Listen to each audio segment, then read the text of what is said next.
अपने लंबे बालों और लिबास से हो सकता है कि ये अफराद देखने वालों को अस्करियत पसंद लगें, लेकिन दरअसल ये अफगान लोकल पुलिस में काम करने वाले देहाती हैं। मशरकी अफगानिस्तान के अचिन डिस्ट्रिक्ट के ये लोग दाइश के अस्करियत पसंदों की जानिब से हमले की सूरत में पहला दिफा होते हैं। ये फोर्स इसलिए इतनी मौसर है क्योंकि उनके खानदान वाले दाइश के हमलों का सबसे पहले निशाना बनने वालों में से थे। ये सिर्फ पैसों के लिए नहीं बल्कि अपनी जमीनों और प्यारों की हिफाजत के लिए भी लड़ रहे हैं। अफगान लोकल पुलिस या ALP को 2010 में अमेरिका की मदद से कायम किया गया। इसका मकसद मकामी अफराद को उनके इलाकों की सिक्योरिटी की जिम्मेदारी में शामिल करना था, खास तौर पर उन इलाकों में जहां हुकूमती सिक्योरिटी कमजोर थी।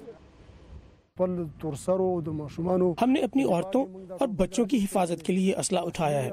हम ये पैसों या तनख्वाह के लिए नहीं कर रहे। 100 से 150 डॉलर जो हमें हर माह दिए जाते हैं ये कुछ भी नहीं है। इतने पैसे हम कुछ और काम करके भी कमा सकते हैं। अब ये सिक्योरिटी फोर्स अफगानिस्तान के 34 में से 31 सूबों में काम कर रही है और मुल्की सिक्योरिटी का अहम हिस्सा बन चुकी है।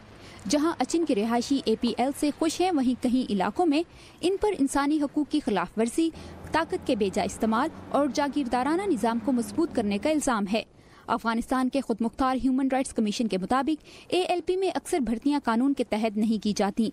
कुछ इलाकों में जुराइम पेशा अफराद, अस्करियत पसंद, हत्ता के तालिबान भी इस फोर्स का हिस्सा बनने में कामयाब हो गए हैं। अमेरिका इस फोर्स के लिए मुस्तकबिल में की जाने वाली फंडिंग को इस्लाहात के बाद जारी करेगा। अफगान हुकूमत इस हवाले से इकदामात उठा चुकी है, लेकिन इंसानी हकूक की तंजीमों के मुताबिक अभी मजीद इकदामात की जरूरत है। आयशा तंजीम के साथ वर्दा खलील, उर्दू VOA।